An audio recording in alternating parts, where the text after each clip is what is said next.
Hi, it's Chase from SaveSorb again.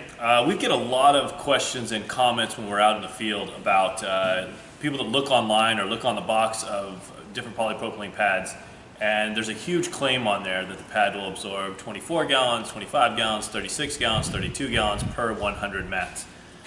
So what we're going to do is just kind of, I would say, lay a little bit more education to that to those claims. So this mat here comes from a box that says 100 mats will absorb 25 gallons. Now that's roughly 100 liters, so each mat should absorb 1 liter of oil. Here we have 1 liter of oil. To be fair, so that we make sure we get complete contact, what we're going to do is we're going to cut the mat up into pieces so that we get contact everywhere.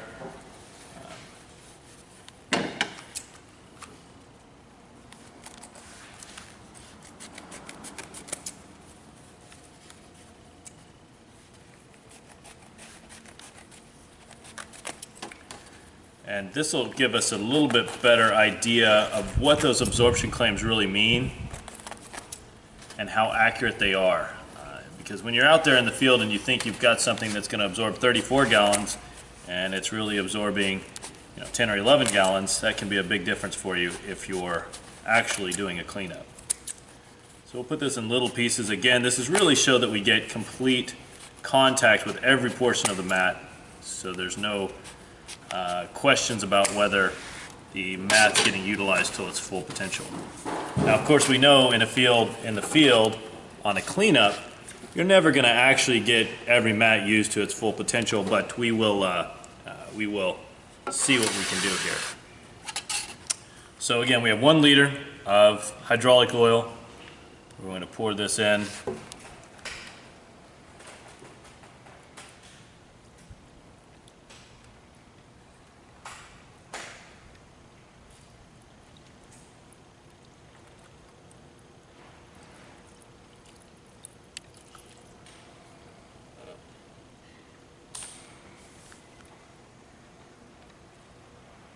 Alright, well, we can tell already that there's no way we're going to get complete absorption here of the 1 liter.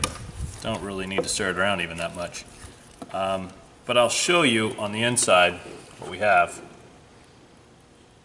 So I'd venture to say that that's not complete absorption. There's 2 true absorption tests. The one is kind of a pickup test. How much oil will a product pick up off the ground, even if it's completely saturated? The other one is a no-free oil test. What we're going to do here is first measure the pickup test, would just be complete complete saturation. We'll see how much oil just pours naturally out of here.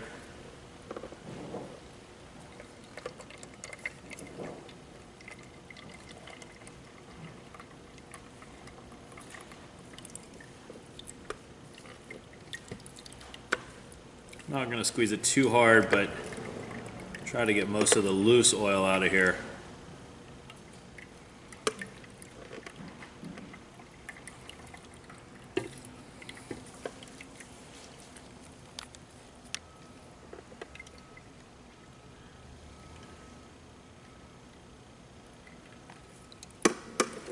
I got a bunch of oil down at the bottom, so let me move this around a little bit.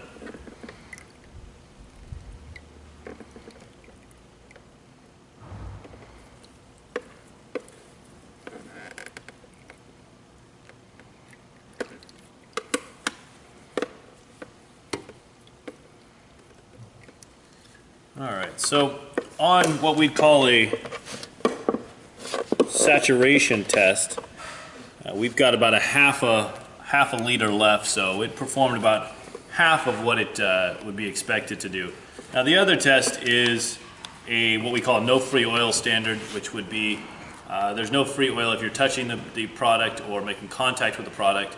You won't actually get oil coming out of the product. That's the standard in most landfills outside of California.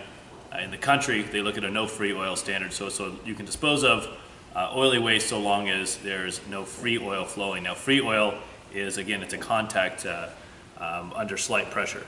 So what we'll do is we'll take some of these out. We'll just do a slight wringing, nothing exceptional.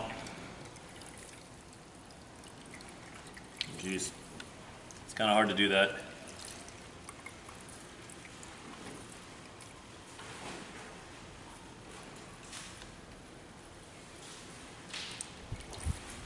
Now, just to be clear, we've still got saturated mats. Try to do these carefully.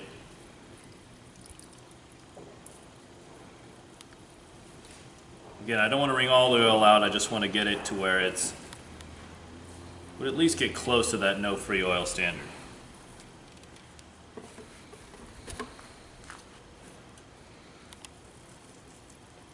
Let's see.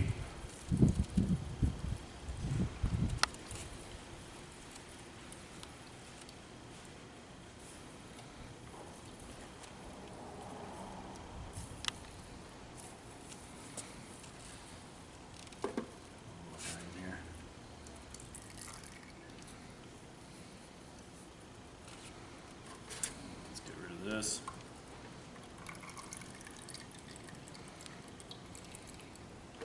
So now even here it's hard to say. We've got about a little more than almost what is that, about 0.6 liters of hydraulic oil that came out of the mat. Now it's hard to say that this would be a no free oil standard when if I set this down you can see there's obviously oil leaching everywhere, but it's at least closer than what we had with the complete saturation before, where touching or contact would actually cause it to drip in your hands. So doing the math, we can tell that while this was supposed to absorb 24 gallons or 1 liter per mat, what we have here is it absorbing about, what would that be, about 0.8 of a liter? Excuse me, about 0.3 of a liter would be the actual absorption. Thank you very much.